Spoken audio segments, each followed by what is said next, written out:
Let me ask you something and be honest with yourself. Have you ever said, I just want what is best for my child? Of course, you have.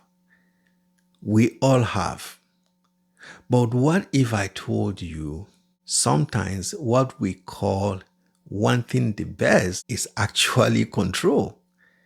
Not intentional, not malicious, but still it is control. And if we don't recognize it, we can limit the very children we're trying to help. Hi, I'm Matthias Lukabu. I help parents raise value-driven children who grow into responsible leaders. And today, this is going to be a very honest conversation about love and control. So let's start here. Every parent wants to guide their child. You want to protect them. You want them to succeed. So you step in, you correct, you direct, you decide, and on the surface, it all looks right. But here's where it gets tricky. There's a thin line between guidance and control. And most parents don't realize when they have crossed that line because control doesn't always look harsh. Sometimes it looks like care. Control can sound like, no, do it this way.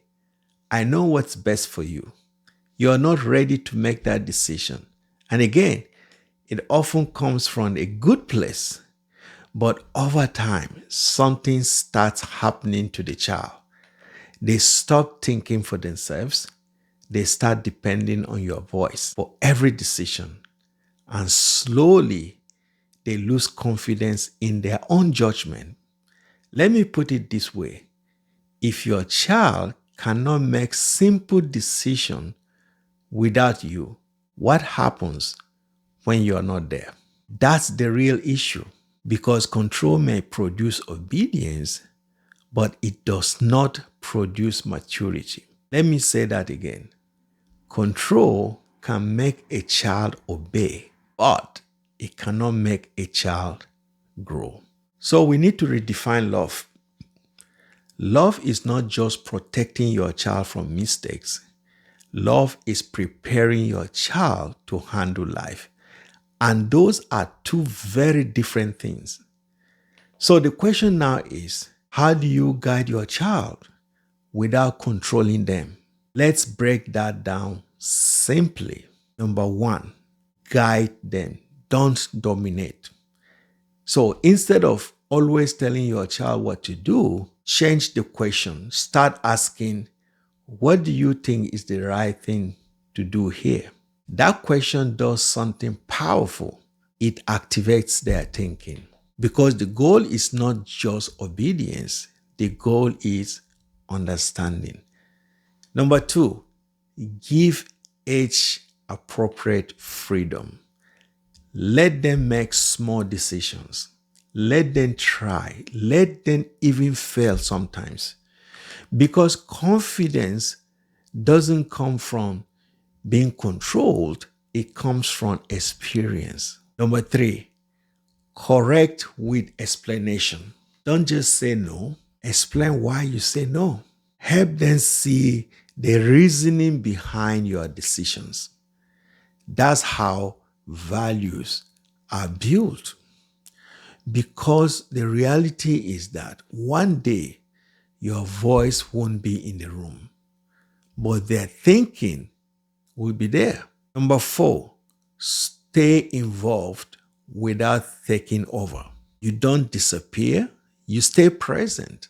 You still guide. You still support, but you don't take control of every outcome. Let me give you something very simple, just a guide. I call it don't control rule. So before you step in, ask yourself this question. Am I helping my child grow or just making this easier for myself? That question will check you.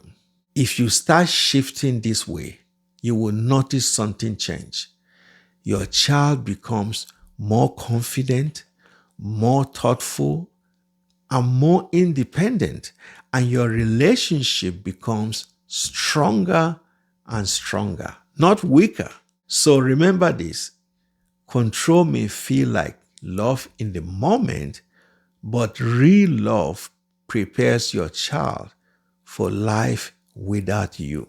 If this spoke to you, subscribe to this channel. And in the next video, we're talking about something many parents struggle with.